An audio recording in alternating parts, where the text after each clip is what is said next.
నమస్తే సార్. నమస్తే. So recent గా ఎమ్మెల్యే లాస్య లలిత చనిపోయిన తర్వాత నిజానికి ఆమె మీద ఎవరు అటాక్ చేశారంటూ వాళ్ళ ఫ్యామిలీ మెంబర్స్ అయితే పోలీసులు ఆశ్రయించే విషయం అందరికీ తెలిసిందే. అయితే డ్రైవర్ మీద కూడా అనుమానం లేదని చెప్పేసి అంటున్నారు. కొంతమంది వ్యక్తులను కూడా అరెస్ట్ చేస్తున్నారని కూడా చెప్తున్నారు. విచారణలో కొంతమేరకు సమాచారం కూడా వచ్చిందని చెప్పేసి బయటకు వచ్చింది. ఇవన్నీ కూడా ఎంతవరకు వస్తుంది? డిఎస్పి సంజీవ్ రావు మీడియాతో మాట్లాడారు. సో ఎందుకంటే నివేదిత వాళ్ళ లాస్య నందిత వాళ్ళ చెల్లెలు తను పోలీస్ కంప్లైంట్ ఇచ్చింది. ఇది మాకు అంటే డౌట్గా ఉంది, డ్రైవర్ కావాలనే చేసినట్టుగా అనిపిస్తూ ఉంది అనేది ఇస్తున్నప్పుడు వీళ్ళు ఎంక్వైరీ చేశారు. ఆ స్పాట్ని పరిశీలించారు.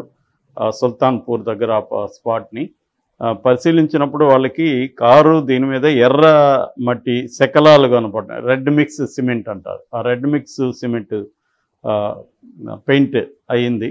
తర్వాత ఓన్లీ రైలింగ్కి కొట్టుంటే అంత డ్యామేజ్, కంప్లీట్గా ముందు భాగం అంతా కూడా డ్యామేజ్ అయిపోయింది. అంత అయ్యే ఛాన్స్ లేదనేది పోలీసుల ప్రాథమిక అంచనాలు తెలిసింది. అందుకని ఆ డ్రైవర్ ఆకాష్ అతన్ని తీసుకొని విచారించారు.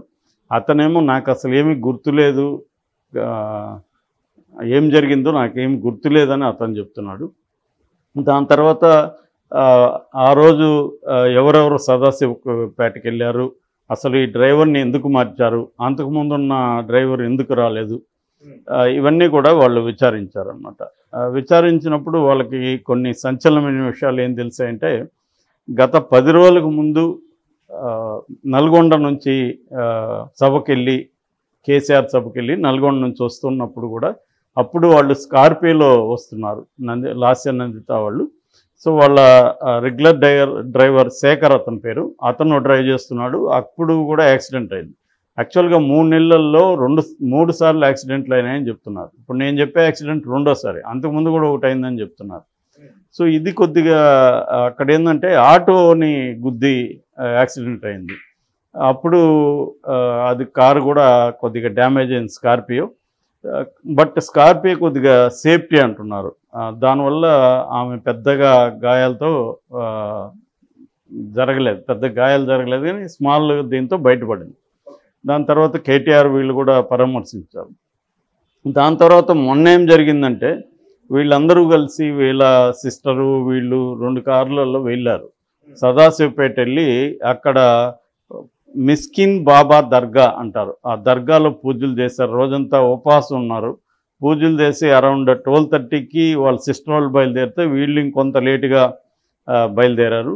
బయలుదేరి ఇక్కడికి చేరుకున్నాక వాళ్ళకి రోజంతా ఆకలిగా ఉంది కాబట్టి, పూజ చేస్తున్నారు కాబట్టి తినలేదు కాబట్టి ఆకలి వేస్తుందంటే, ఏమై నేను వెళ్ళి ఏదన్నా ఫుడ్ తీసుకొస్తాను అని అరౌండ్ 4:30కి మళ్ళీ ఇటువైపు స్టార్ట్ అయింది.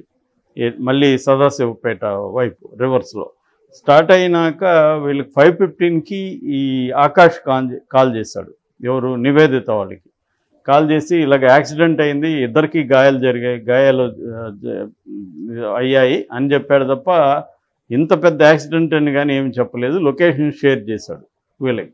వీళ్ళు దాంతో పాటు వెళ్తే అక్కడ చూస్తే దారుణంగా ఉంది పరిస్థితి. ఆమె కాలు ఆల్మోస్ట్ ఇరిగిపోయింది. దాంతో వాళ్ళు ఇమీడియట్గా 100కి ఫోన్ చేసి పోలీసుని పిలిపించి హాస్పిటల్కి తీసుకెళ్లారు. ఆమె చనిపోయింది, లాస్య నందిత. ఆమెకి చాలా సివియర్గా అయినాయి. ఆమె యాక్చువల్గా మిడ్ రోలో కూర్చుంది, బట్ బెల్ట్ వేసుకోలేదు. సో దాంతో ఇతను ఏంటంటే ఫస్ట్ వేగంగా వెళ్తున్నాడు, చాలా వేగంగా వెళ్తున్నాడు. అటు ఆగినదే 100 కిలోమీటర్ల స్పీడ్లో ఆగిపోయింది. ముళ్ళు స్పీడోమీటర్ అది చూపిస్తున్నాము పోలీసులు చూసినప్పుడు. ఇతను వేగంగా వెళ్తున్నప్పుడు ఏమైందంటే, అతను వెళ్ళి ముందుగా ఉన్న టిప్పర్ని కొట్టాడు. ఆ టిప్పర్లో ఈ ఇందాక చెప్పిన రెడ్ మిక్స్ సిమెంట్ ఉంది, దానివల్ల దానికి అయిందనమాట. సో దాన్ని కొట్టి తర్వాత రైలింగ్కి వెళ్ళాడు. అందువల్ల టిప్పర్ కొట్టడం వల్లే ఇంత సివియర్ యాక్సిడెంట్ అది. రైలింగ్ అయితే అంత అయ్యేది కాదు. టిప్పర్ని ఇతను కొట్టడం అదే ప్రధానంగా జరిగింది. దాంతో ఈ అమ్మాయికి థైబోన్ ఇరిగిపోయింది, ఎముకలు ఇరిగిపోయినాయి, రిబ్స్ ఇరిగిపోయినాయి, ఒక కాలు పూర్తిగా దాదాపు ఇరిగిపోయింది. తర్వాత 6 పళ్ళు రాలిపోయినాయి. అటువంటి ఒక దారుణమైన కండిషన్లో అమ్మాయి ఉంది. సో దీనికి ఎందుకంటే ఇప్పుడు ఆ స్థాయిలో వీళ్ళు అంత వేగంగా అక్కడ పోవాల్సిన లేదు. ఆ టైంలో 4:30-5 గంటలకి అంత వేగం, ఎందుకంటే రాత్రంతా నిద్రలేదు, జర్నీ చేస్తున్నాడు అతను. మరి కావాలని వెళ్ళాడా ఏంటి అని అతని మీద డౌట్ ఉందని నివేదిత చెప్పింది. దాంతో 304A ఐపీసీ కింద కేసు బుక్ చేశారు. అతన్ని అరెస్ట్ చేస్తున్నారు. అతను కూడా గాయాలతో హాస్పిటల్లో ఉన్నాడు. అతనైతే అరెస్ట్ చేస్తామని చెప్తున్నారు. అంటే ఇటువంటి ఒక పాపులర్ వాళ్ళు కానీ, సెలబ్రిటీస్ కానీ ఇలాంటి వాళ్ళు జరిగినప్పుడు యాక్సిడెంట్లు డ్రైవర్లు కావాలని ఏమన్నా ఇటువంటివి చేస్తున్నారా అన్న డౌట్స్ కూడా పోలీసులకు ఉంటాయి. మనకి కత్తి మహేష్ కూడా చూసాం. కత్తి మహేష్ చేసింది కూడా డ్రైవర్కి ఏం కాల, కత్తి మహేష్ చనిపోయాడు. అంటే కత్తి మహేష్ ఉన్న వైపు ఆగి ఉన్న లారీని గుద్దారు. సో ఇటువంటివి కొన్నిసార్లు జరిగే అవకాశం ఉంది. ముఖ్యంగా ఈ అమ్మాయి బెల్ట్ వేసుకోలేదు కాబట్టి ఇంకా ఎక్కువ ఈ ఎగిరి పడడం అది జరిగింది. బెల్ట్ వేసుకొని ఉంటే ఇంత ఇదిగా ఇదైనదు. బెల్ట్ వేసుకోకపోవడం వల్ల ఏమైందంటే ఒక ఫోర్స్తో ఎదుటి సీట్ని పోయి గుద్దుంది. దానివల్ల రిబ్స్ అవన్నీ కూడా ఇరిగిపోయినాయి అన్నమాట. సో అందుకని చాలా కేసుల్లో, యాక్సిడెంట్ కేసుల్లో మనకు చెబుతూనే ఉన్నారు, బెల్ట్ వేసుకోండి, బెల్ట్ వేసుకోండి అని. మేబీ ఈ అమ్మాయి దగ్గరగా టిఫిన్ ఎక్కడెక్కడ దొరుకుతుంది, మెల్లగా వెళ్తున్నాం అనుకొని కూడా వేసుకోపోయి ఉండొచ్చు.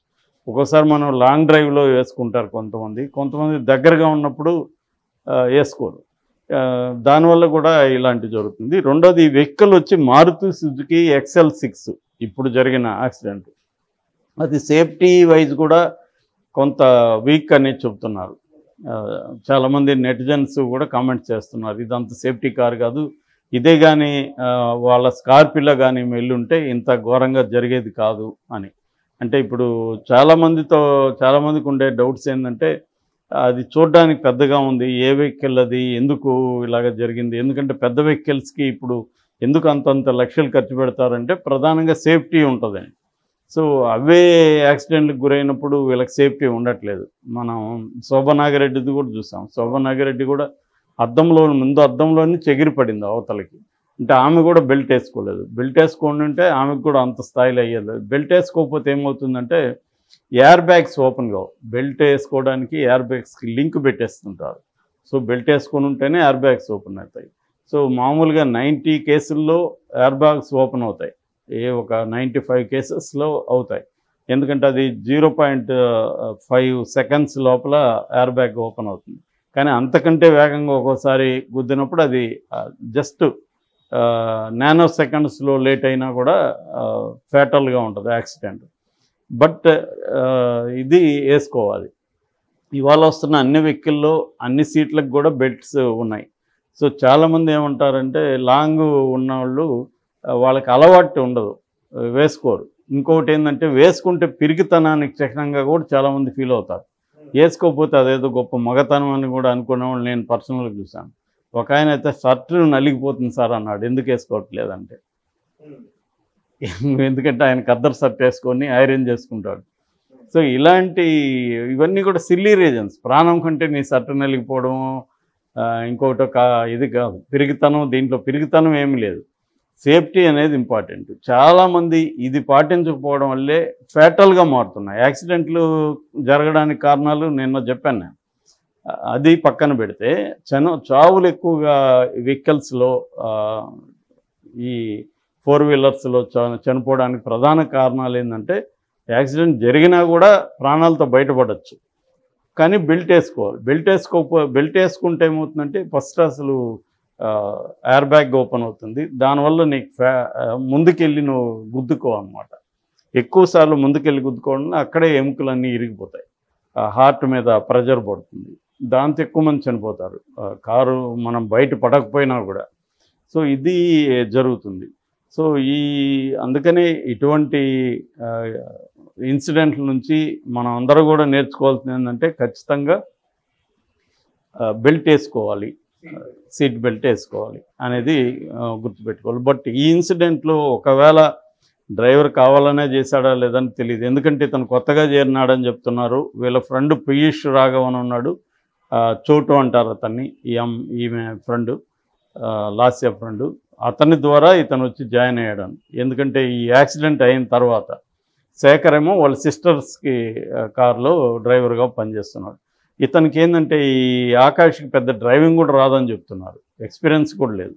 సో ఎక్స్పీరియన్స్ లేనప్పుడు ఇంకా జాగ్రత్తగా వెళ్ళాలి, అంత వేగంగా వెళ్ళాల్సిన అవసరం లేదు. అంత వేగంగా వెళ్ళకపోతే ఇటువంటి ఒక ఫ్యాటల్ యాక్సిడెంట్ జరిగేది కాదు. టిప్పర్ని ఢీకొన్నా కూడా వేగం తక్కువగా ఉంటే ఇంతది జరిగేది కాదు.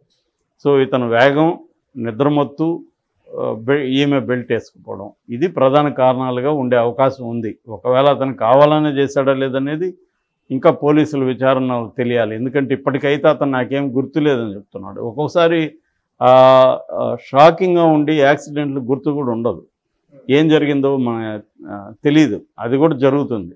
అదంతా కూడా ఏది నిజం, అతను నిజం చెప్తున్నాడా, నిజంగానే గుర్తు లేదా, లేకపోతే అనుభవం లేకపోవడం, నిద్రమత్తు, వీటి వల్లే జరిగిందా, లేకపోతే కావాలని ఏమన్నా చేశాడా, అతను ఎవరి ద్వారా వచ్చాడు, ఎట్లా వచ్చాడు, ఇవన్నీ కూడా పోలీస్ ఎంక్వైరీలో తెలుస్తుంది. ఏదేమైనా ఆమెకు రేవంత్ రెడ్డి ప్రభుత్వ అధికార లాంఛనాలతో అంత్యక్రియలు చేయడం కూడా మెచ్చుకోవాల్సిన విషయం. ఎందుకంటే వాళ్ళ నాన్న సాయానికి అప్పుడు బీఆర్ఎస్ ప్రభుత్వం చేయలేదని చెప్తున్నారు, దాని మీద కూడా అప్పుడు విమర్శలు వచ్చాయి. బట్ రేవంత్ రెడ్డి ప్రభుత్వం తమ పార్టీకి ఎమ్మెల్యే కాకపోయినా చేశారు, అది అప్రిషియేట్ చేయాలి. సో మొత్తంగా మనం టేక్ అవే ఏంటంటే ఖచ్చితంగా బెల్ట్ పెట్టుకోవాలి, అట్లాగే నిద్రమత్తులతో డ్రైవింగ్ అనేది చేయకూడదు. ఎక్కువ ఈ టైంలోనే యాక్సిడెంట్లు జరుగుతుంటాయి, ఎర్లీ మార్నింగ్స్. ఎందుకంటే నైట్ అంతా నిద్ర లేకుండా డ్రైవ్ చేసుకుంటూ వచ్చి ఈ టైంకి ఎక్కువ సార్లు జరిగేది యాక్సిడెంట్ టైం వచ్చి ఇదన్నమాట.